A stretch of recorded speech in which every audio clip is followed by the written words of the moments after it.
I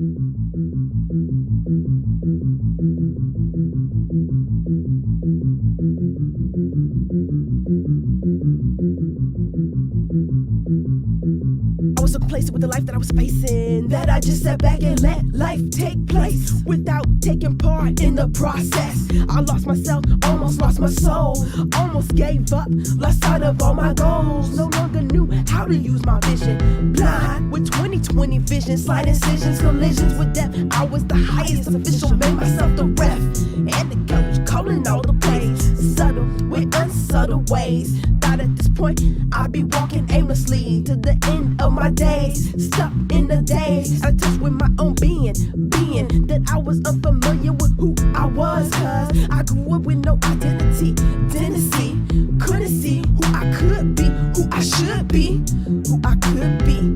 So free me, head up, eyes open, don't let struggle catch you choking, open heart, open mind, don't let life leave you behind, head up, eyes open, don't let struggle catch you choking, open heart, open mind, don't let life leave you behind. Years and years went by, I can't even look myself in the eyes.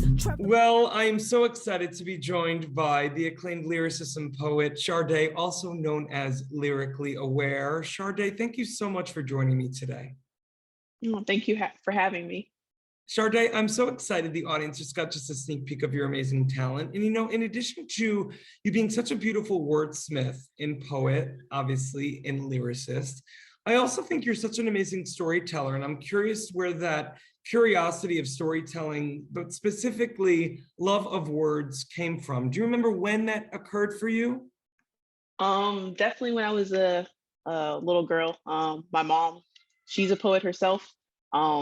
So she was always sharing her work with me, which kind of inspired me. I don't know if anybody else when they were kids had these little books where it like gave you like a one-word thing and you kind of had to build a story from it.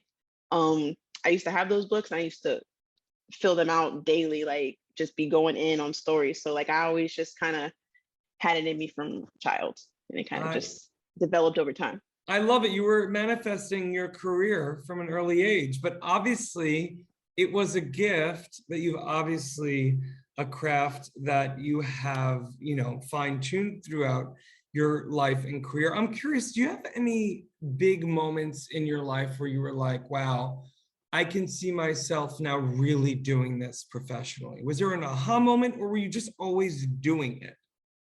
I've always just kind of been doing it. It's just been synonymous with my life.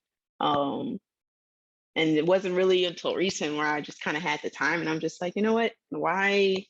Like, this is literally what feeds my soul, is a passion of mine. And so many people, like kids and even like older people, like look up to me and I've kind of started molding them to want to to do this. Like, they're just like, oh, this is like amazing. Like, how do I do? Can you teach me the way? And I'm just like, I don't know, just guess listen to me, follow me. I'll show you some tricks of the trade, essentially. But yeah, no, it's just always been synonymous with my life. So. Well, I think what's also so great, Sade, is that, obviously you can teach people little tricks of the trade, but at the end of the day, I think obviously one of the things that you just show people, not tell them, but show them, is that actually just being your authentic, unapologetic self is all you need to be at the end of the day. And you do that so beautifully, but obviously it must have taken some work. I'm curious, was there a moment in your life where you were just like, you know what? F what anyone else thinks, I'm just gonna do me unapologetically and just go for it? Yeah, it probably was like a couple years ago, but like fully felt it during the pandemic, to be honest.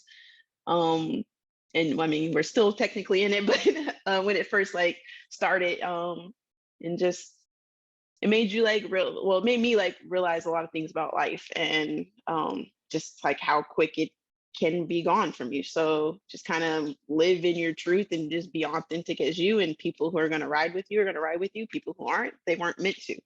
And just kind of live life like that. I mean, don't be a dick, but just be you. Well, like your shirt says, be a nice human. Oh, Exactly. But Sade, Yeah. if there are people that don't, you don't have to ride with them anymore. And I think that's such an interesting and important reminder that we've all been dealt and had to face, is that, life is short. And we were forced to investigate the superfluous in our life to really just surround ourselves with positive energy. Indeed. Yeah. Well, Well, like 100%. that was my little soapbox moment. God bless. It wasn't a question. But it was beautiful.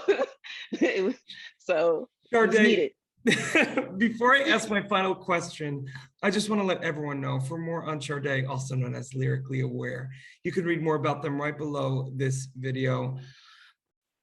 In terms of optimistically looking ahead, because you just seem like an optimistic person, but also one that lives in gratitude, I'm curious what you're most optimistic about as the world slowly but surely starts to open up. Honestly, just going out and like networking with more people. Like I said, the pandemic like created lots of different moments. So it created, more connectivity over social media, and then meeting these people finally in real life. And so honestly, just connecting with those people and just, performing for them as well as them performing for me. Just having that connection in person, like what has been built through social media. Amen. So Well, yeah. I cannot wait to meet you in person, live and in person. And I'm so grateful for your time today. And I'm grateful that we're connected now. Thank you so much for your time today. Sure. Thank you once again. Like, this was dope.